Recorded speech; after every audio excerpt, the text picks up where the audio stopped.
I'm really pleased that we're holding this hearing today regarding trade preference programs that, of course, are due to lapse in 2025, including AGOA and certain programs for imports from Haiti.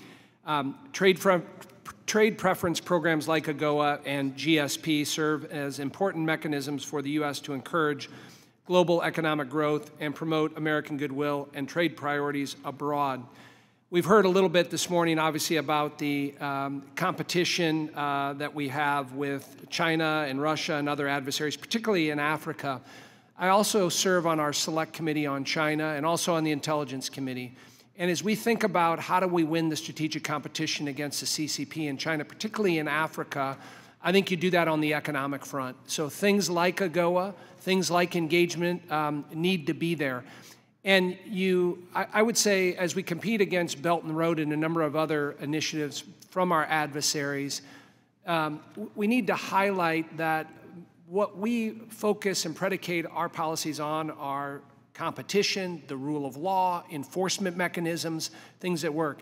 Sometimes it's very hard to compete against China and Russia and others because they don't play by the same sets of rules and standards that every other industrialized country in the world does. And that puts us at a disadvantage. So I just want to mention that as we think about how do we compete in this space. I also just want to acknowledge Trade Committee Chairman Adrian Smith for his leadership in advancing the renewal of these programs, particularly this bill to renew and update GSP, which was advanced out of the Ways and Means Committee in April. And I am committed to working with you, Chairman Smith, and our colleagues on the committee to get this legislation across the finish line. It's vitally important when we think about our economic diplomacy around the globe. In my view, it is crucial that the United States continue these programs as an effective countermeasure to the CCP in their efforts to replace the United States as a global economic leader. I will also mention I serve as the co-chair of the Digital Trade Caucus, and I've been especially concerned about China's digital trade and domestic regulatory laws that promote surveillance, allow for worker and human rights violations, and run counter to our American ideals. Moreover, China is now exporting these principles through targeted initiatives like the Digital Silk Road, which is a series of developmental projects intended to build up countries' telecommunication networks, AI capabilities, e-commerce, and mobile payment systems and surveillance technologies. They are rampant throughout much of Africa and other third world countries. It's my view that the United States needs to promote a strong agenda when it comes to digital trade and explore ways to modernize our trade programs, bringing them into the 21st century. Mr. Rundy, I'm going to start with you. In your written testimony, you highlight that the U.S. has failed to recognize Africa's growing digital economy, opening the door for China to capitalize on our absent guidance there. In your opinion, how can the United States regain its leadership in this space, and what steps can we make to ensure that we do not get it in our own way again? Thank you, Congressman.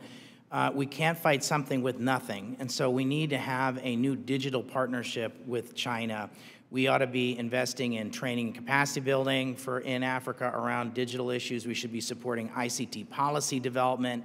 We should also be incentivizing rip and replace. 70% of 4G in Africa is Huawei. We do not want the digital rails of the future of Africa controlled by the unholy trinity of Huawei, Alipay, and ZTE. Thank you for that. With my remaining time, Mr. Rundy, could you elaborate on what changes you think could be made to AGOA to better develop commercial partnerships and facilitate a digital trade more effectively? If you can comment on that, and then I have a follow-up. Yeah, so I suggest in my testimony that language could be included to develop a partnership around emerging international standards and reducing barriers to digital trade in Africa, including cross-border data flows and internet access. I think we ought to be thinking about using our foreign assistance and the DFC and the Exim Bank as wraparounds to AGOA, and I think there could be language in the legislation that reflects that.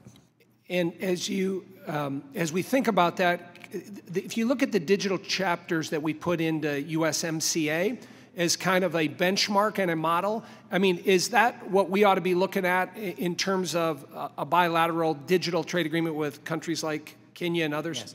I think we should have a Kenya free trade agreement, and we should begin negotiations as soon as possible. And I'd like to also see, yes, I'd like to see, I think we should be working toward, I think the USMCA digital chapter is what we should be working towards. Thank you. Thank you, Mr. Chair.